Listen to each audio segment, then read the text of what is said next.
We are back with a new episode of the Gold Standard here on Fox 19 Now. Wherever you get your podcasts, wherever you watch Fox 19 Now streaming. I'm Joe Daneman. He is Charlie Goldsmith. We talk Reds and Bengals on this show.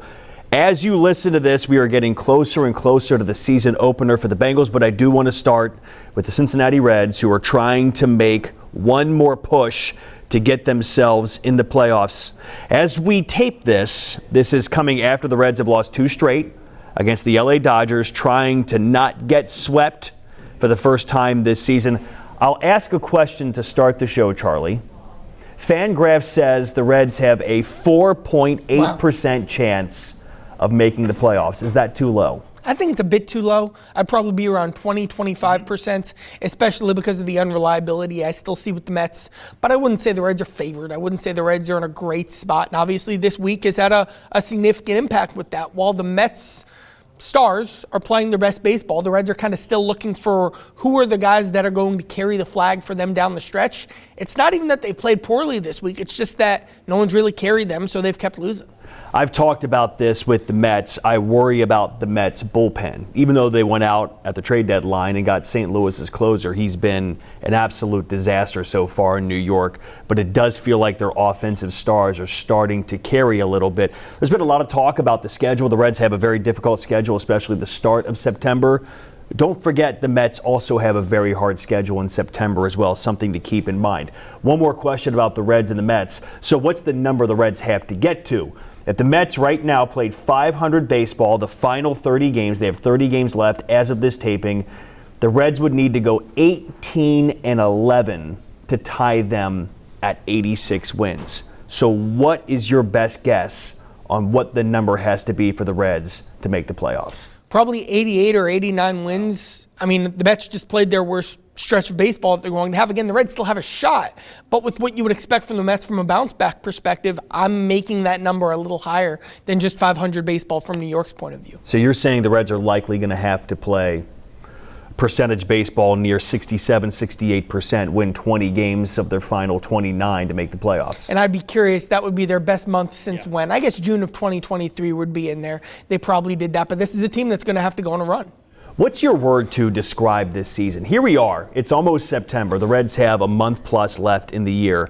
I know it's incomplete to put a label on it right now when you don't have all the information, but what's your word to best describe this year? It's 2 words, but it's one idea. Scheme change.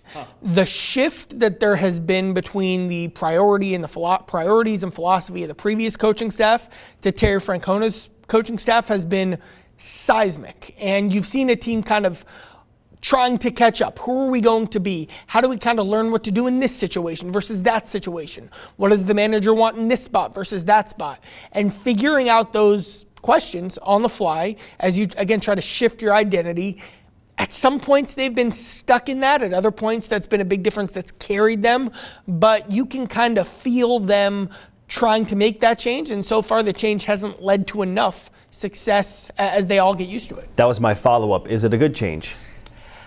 I don't know. I think there's a lot of power in the cleaner, more winning baseball they've been playing, but I miss some of their aggression from a power perspective and aggression from a base stealing perspective. I think you really do miss some of that. The cleaner defense-first baseball that they were trying to create an identity with backfired in L.A. Ellie makes the big error with the bases loaded.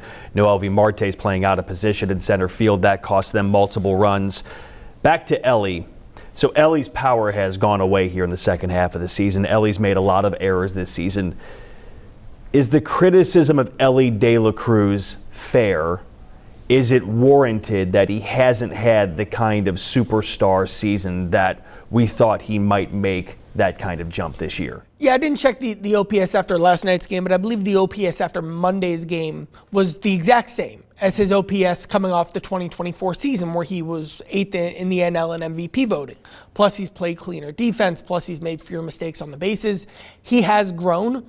I also think any criticism of him is fair, but isn't necessarily the thing I'm spending my most attention on, because of the quad injury and then earlier this season the hamstring injury that he has been struggling with that have impacted him. He has played every single day through that.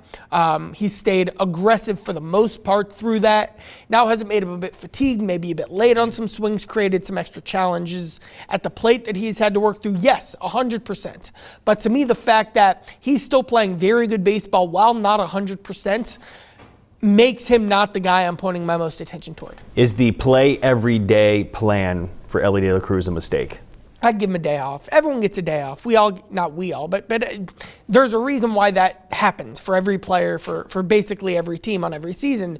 And I think, don't want to call it fatigue, but again, he was just like late. He was just like a tick behind. His timing was a bit slow on a lot of those plays, or on a lot of those moments at the plate that you saw from him. Would an off day help? Maybe you just wouldn't do anything and you just lose Elly for a day. You know what I mean? And so that's probably been the thinking they've had. But I think it wouldn't surprise me at all if he got one coming up. In 2026, should they bake in 5 or 6 off days for Elly? Yes. And it might be easier for him when he is stronger, but I usually defer to what the whole league does, not what 6 people do in the league. Or maybe it's like 2 people now play all 162 games. Why isn't Sal Stewart a Cincinnati Red? This team is dying for power. It's been much talked about, well documented. The Reds don't hit a lot of home runs. Sal Stewart is murdering the ball in AAA. I don't know what else he has to prove down there. Why isn't he with the Reds right now when they need someone with his skill set? You know how much I like Sal Stewart. I've talked for months about how much I like Sal Stewart. I'm going to flip this on you. What would your plan be to get Sal Stewart in the lineup? Put him anywhere, because they're putting Noelvi Marte in center field. So at this point, it's throwing guys anywhere, trying to find something that works. You would put Sal at second base. You'd put him at second base. Sal Stewart at second base. A fine idea, a fine plan. Again, like, not saying that this is right or wrong or whatever. The defensive focus is a reason why he's not at second base right now. Also, if you were just going to bench McClain, you could just move Gavin Lux to second, make him your second baseman full-time. He might even be a tick better at second base than Sal. Gavin's also hitting like 340. Yeah, he's been hurting you defensively in left field when he's been out there. So you would do that, and then that would open up a spot in left field for either Austin Hayes or Miguel Andujar, whoever's not the DH that day. So, like, that's a move they could make instead that could help their defense, help their offense at expense of the defense. Could you put Sal at first where he's played twice and move Steer to the outfield? Well, if you're doing that, wouldn't you just call up Hector Rodriguez to play the outfield? Like, basically what it is if you want Sal to play, the path I see is you have to call him up to be the DH. And then he's the DH over Austin Hayes and Miguel Andujar. He's playing over both of them. Both guys are on your bench. That's the path I see. Hayes has been struggling, I know that. But their best defensive lineup is with Hayes in left and with Gavin Lux at DH. And then Miguel Andujar, everyone loves. Everyone wants to see him in the lineup. If you're willing to do both those things, that's the path I see for Sal Stewart. I don't see the path at second or first. Brian Hayes kind of has third locked up. So that's kind of why they're at where they're at. But yes, this is a lineup that could use Sal Stewart. 2 follow-ups there. Do you think we will see Sal Stewart? The path's going to clear. The 2023 Reds had too many infielders, and then all of a sudden they were starting Nick Martini at first base and Spencer Steer at second base. He had some big hits in September that year. I know. Shout out Nick Martini. But that's the line I like to use on that. Yeah. Things will change. If Miguel Andujar, whose quad is already bothering him, if the quad gets worse, there's your path. Yeah. There's Sal. Things will change. Guys will get hurt. Interested to see what they do with this 7th man, 28th man. That could be Stevenson coming back. That could be Blake Dunn just to be a pinch runner, because those guys do give the Reds something they don't have on the roster already right now. But yes, they also don't have the bat that Sal Stewart is, so it's all part of the conversation. I go back to last week's episode, and you said the Reds just have to keep playing Matt McClain through this. We've had another week of data points. Are you still standing on that take that the Reds just keep running Matt McClain out there and hope he figures it out? And he's not playing every single day. And I think a part of it, too, is you are seeing some, I don't want to call it fatigue, but look at some of the plays he's missing defensively. You're seeing the grind of the season kind of weigh on him a bit. So they're not playing him every single day. They're platooning him. Espinal plays against lefties. I'm fine with that plan. It's a way to get McClain kind of that day when you have a guy who can play strong defense and hit well enough versus lefties. And then if it's a bad matchup, they haven't done this in about 2 weeks, but I bet they'd put Gavin at second.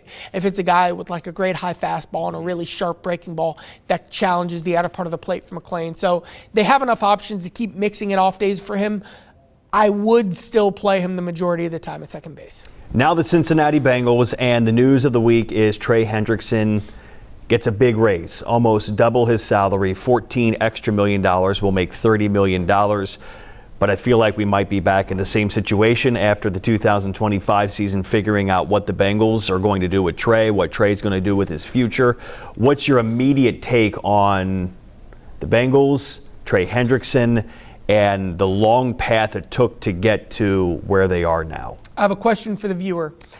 How much would it take you? How much would they have to raise your salary for you to forget about all the problems that you have at work? How much would it take for you to say, oh, all these things I hate about my employer, we're good? For Trey Hendrickson, apparently, $14 million. That was like 40% of his salary. So everyone can pick what that number, that percentage would be for them. Bengals don't get anything here except a happy Trey Hendrickson, and Trey Hendrickson doesn't get the one thing that he wanted, which was long-term guarantees and the ability to kind of plan his routes and know what to expect, going into the future for the next several years. So no one kind of wins here. Now, what the Bengals do get is they avoid the trap that they didn't want to get into all along, which is they were set. They were not going to guarantee Hendrickson into the future much at all, because of the risk they saw in the profile, things we've talked about before, how they viewed him going into the future. So if they were like, all right, we'll give you this money up front, this, say, $30 million up front, but then next year it'll be mostly unguaranteed. Basically how it went was, we're just not going to pretend there's anything past this year, because all it was going to be this year was the guarantees up front anyway. So they just make those guarantees an official one-year deal. No one's pretending. Everyone's on the same page. I would expect this to be his last year with the Bengals. I would too. Okay.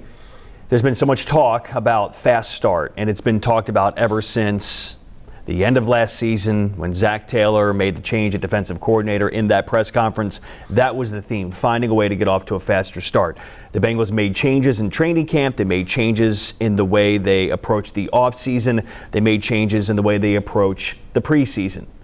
Do you think what the Bengals did at training camp and the preseason was a success as they get ready to start the season against Cleveland? Well, here's the problem. Fast start's so relative, right? It's a fast start for you. And this is still a defense that's going to struggle in September. And the defense isn't going to be struggling in September because of what they did in training camp or the plan they had or the approach they had. The defense is going to be struggling in September because it's a bunch of unproven guys who are in a new scheme, who are trying to figure all this out on the fly and figure out who they are as NFL players. So I think there's some of that you have to bake in terms of setting realistic expectations. But the real reason they've started slow in the past has been because of Burrow. And the fact that he's healthy, the fact that he and his weapons had a normal training camp makes me feel more confident that the offense should be able to carry the defense at least through the initial stretch of the year. We're going to jump straight to the Gold Rush here because I want to combine the Gold Rush with some fun topical discussion on the Bengals and their star players. And look, this is not a betting show. This is not a prediction show. But I'm going to give you numbers, and I'm just curious where the discussion leads us for each individual star. So Joe Burrow had these unbelievable stats last year. It's going to be an over-under kind of thing based on how you think this season might play out. So Joe threw 43 touchdowns last season. Do you think Joe throws over 40 again this year? I'm going to say no. Ideally, and this is a part of the plan, like the whole vision, and it's a cliche thing to say, but like this is actually what it is. The vision is they're going to try to start games faster too. Right. They're going to use that as a way to establish their run game more. Not try to milk the clock, but try to manage the game and use the clock more than they had. Instead of playing games where your possessions are going bang, bang, bang, bang, which a lot of times for the Bengals was touchdown, touchdown, touchdown, touchdown. I don't think they want Joe Burrow to throw that many touchdowns because that would be a sign they're playing more games in the 30s. Right. They're trying to play more games in the 20s. Threw for nearly 5,000 yards last season. Does he throw for over 4,000 this season? Yes. The big number I think for him is he's going to get back to kind of an old number for him. I think he's going to lead the league in completion percentage again. He had to shift to be more of an aggressive player because they just were desperate for playmaking last season. If Burrow can just be more, like 2022 Joe Burrow, being able to trust what's going on around him, take your completions, matriculate the ball down the field, play complementary football, that can be a style as opposed to just chucking the ball all over the lot. By the way, Vegas says his MVP odds are plus 600. That's high. Very high. With that defense? Third best odds to win the MVP behind Josh Allen and Lamar Jackson. Plus 600. It's not a gambling show, but if I had 10 cents, Plus 600. Okay, Jamar Chase When last did we year. stop doing that? The point with the point with the gun? It's good. Do you It's like good. that? Yeah, we stopped doing that as a society. I think it's good. The problem is this is half podcast listening, also half stream watching. So the people on the podcast just heard the as opposed to the actual finger point. Hilarious. Jamar Chase, Triple Crown winner last year. I'm going to guess you're going to say the same for Jamar, what you said for Joe, that the plan is that these numbers go down a little bit. 127 catches, 1,700 plus yards, 17 touchdowns. Do you think all three go down this year? I'm going to say the touchdowns stay the same. 17. Sure, yeah, it's a lot. I think they have some interesting ideas for the screen game with Jamar, things that can break him loose, things to get the ball in his hands. Maybe not in the backfield, but on backfield like type concepts, that kind of thing where he can just get it and go. So more Baltimore and less Philadelphia? In terms screen of game, or the fourth down against Philadelphia, that didn't work well. Philadelphia, Jamar scored a touchdown where he lined up in the backfield on that opening scramble drill, got matched up against Nolan Smith. Well done. But yes, not that play. I think they have some ideas, and he just does so much on the goal line specifically. That just matters, and I think he'll continue to be a big focus there. I would say the most likely to go down is 127 catches. That is an outrageous number. I think he probably lands somewhere around 115 to 120 this year, which is a drop-off, but not significant. T. Higgins, what's the most important stat for T. Higgins this year? You know what it is. Number of games played? Yeah, but I'll go with a fun one too. Number of games with 150 plus yards. Okay. Because what it's always been like, we use the line all the time, like, oh, this is a T. Higgins game. Yeah. Like, and those are fun. I love the T. Higgins games. The ability to just swing on his own 4 games. Because he has 3 touchdowns and he has these awesome performances. The Denver game. Yeah. Like, I always go back to the Buffalo game in 23. Sure. Games like that where Burrow's like, I'm feeding T today. I see it, and you're off. Those mean so much to what the offense is that I think that's an important stat for him. Chase Brown, 2 on him, 284 touches last season. Does he go over 300 touches this season? I'm going to say, he was playing the first 8 weeks as the backup, but now the last 8 weeks he was the only up. I'll go over. I like everything about Chase Brown. I am worried about him getting hurt this season. That's like the only thing that could derail it because he's been banged up in each of his first 2 seasons in the NFL. But I will just, on principle, go over on any Chase Brown-related prediction because that's how highly I think of him. 54 catches? Sure. Over? I don't even know what he had last year. 54. Over. Let's do it. I couldn't. It's not just how they feel about Chase Brown, it's what they have planned for Chase Brown. The full offseason scheming up ways to maximize his skill set. My boldest prediction for Chase Brown is by the end of the year when we have the conversation, it's Joe, Jamar T, and Chase. Yeah. That's my prediction. Okay. Trey Hendrickson, 17.5 sacks last season. I think it's reasonable to say, okay, he's likely not going to get that number. What's a good number of sacks for Trey Hendrickson this season? A good number of sacks is what he didn't do last year. It's the closing. It's the fourth quarter. Well, he did it against Kansas City and Pittsburgh, but it's the fourth quarter. It's third downs. It's games you're tied or trailing and need a play, not just the 2-score sacks that Hendrickson had last season. So those are the moments where I'm going to be locked in on Trey more than anything because he needs to be way better in those spots than he was last year. Shamar Stewart, same question I asked with T. Higgins, I'll do for Shamar Stewart. What's the most important statistic for the Bengals' first-round draft pick? Snap percentage. Okay. Is he just doing enough consistently on a down-to-down basis, knowing the playbook? Not that that's a question, but it's any rookie. Knowing the playbook, knowing his techniques, knowing how to execute, that he's trusted. Because he's the kind of guy, too, where it's like, all right, if he's not getting it, you can just put in Murphy. You can just put in Osai. Like, they're all kind of the same. But if Stewart is reliable enough to earn those spots, then the upside is going to take over from there. Who catches the third most touchdowns for the Bengals this year? Assuming Jamar and T are 1 and 2, would it be Andre Yoshivas, Mike Gesicki, or Chase Brown? I'm going to go Yoshivas just because the red zone proof of concept that we've seen from him in the past. Gesicki's sneakily not a good enough red zone threat, and he needs to be better. That is correct. What did Gesicki only have 3 touchdowns last year? Something like he had that. 2 in one game, I think, against the Raiders, if I'm not mistaken, but I think he but finished one of with them 3. didn't count.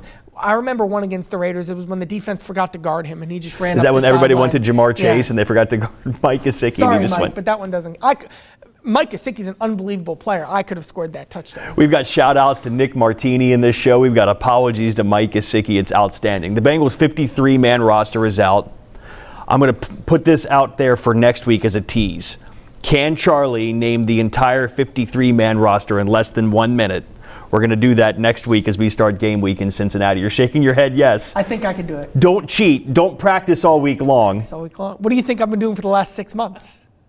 Standing in front of a mirror trying to name the 53 in less than a minute. What was your biggest surprise from the Bengals' 53-man roster release? This is the worst, 48 through 53 that I've seen during the Zach Taylor era. So there was no guy. It's not like you're sitting here saying that, oh my, Jackson Kirkland got cut. I mean, that's the level that they were at. It was a team that's going to be very active, I expect, on the waiver wire here, I think coming up in the next couple of hours. What they said was, you know what? None of these linemen we trust to play anyway. We're just going to keep 8 offensive linemen because we'd be adding anyway, so let's at least keep someone who you at least like through the initial cut down and through the first waiver process. So that ended up mostly being Cam Grandy and Eric Gregory, a defensive tackle. They did keep an extra defensive tackle with Gregory and Cross. That also could change between now and week 1. But that's a situation where we just need bodies, and hopefully one of these young guys pops. This roster needed to be better from last season. You've seen it off season, you've seen the draft, you've seen training camp, and now you've seen the 53-man roster. Is the Bengals roster significantly better than it was last year? No, and that's the problem. That's where it all comes back to, the free agency period that was very, very quiet. And I think TJ Slayton's a good player, but the free agency period was very, very quiet. That kick down the road needs that they had for the draft, and they spent the draft desperately drafting for need, and they still didn't even get to safety, to pass rushing defensive tackle, to swing tackle, to all these other spots that they're now stuck with the depth they have. We will finish off this episode of the Gold Standard with the Gold Nugget. This is when we dive into Charlie's notebook for a great nugget, a great story, a great anecdote that he's working on. What do you have for us this week in Charlie's Gold Nugget? I'm really excited about this story I published this morning on Fox 19. It's about how Al Golden and the Bengals defensive coaches built this defense. Think of any leader. Coming into a new spot, you're in charge. It's very easy to do what you're comfortable with and hire people you're comfortable with. Yeah. What Al Golden did was he hired kind of young on-the-rise guys from very different backgrounds with very different influences. And then the initial meetings after the staff got put together, they called it like a 3-week clinic where for hours they debate, 1, what do we want to do in this specific spot? 2nd, how do we want the players to be communicating about what they're going to do in that specific spot? And 3, how do we teach them how to communicate about that specific spot? And they would just kick around those ideas for hours. And they all had different perspectives because they had all come from places that did it differently. And I believe the word hodgepodge was used. Yeah. They've come up with something different. And we'll see if it's good. But there's an idea there that'll be fun. That'll be notable, and that'll be unique to the Bengals. I'm so curious to see what this defense looks like in week 1 in Cleveland. I've said all offseason long, even throughout training camp, no matter how they performed in the preseason, whether it was good or bad, I'm not going to judge this defense until we see what it looks like in a real game against the Cleveland Browns. Next time we do an episode, it will be game week here in Cincinnati as the Bengals inch closer and closer to the season opener. And that game, of course, is right here on Fox 19 now. For Charlie Goldsmith, I'm Joe Daneman. Thanks for watching. Thanks for listening. Wherever you watch this, keep watching on our streaming platforms and also wherever you get your podcast. We'll see you next time.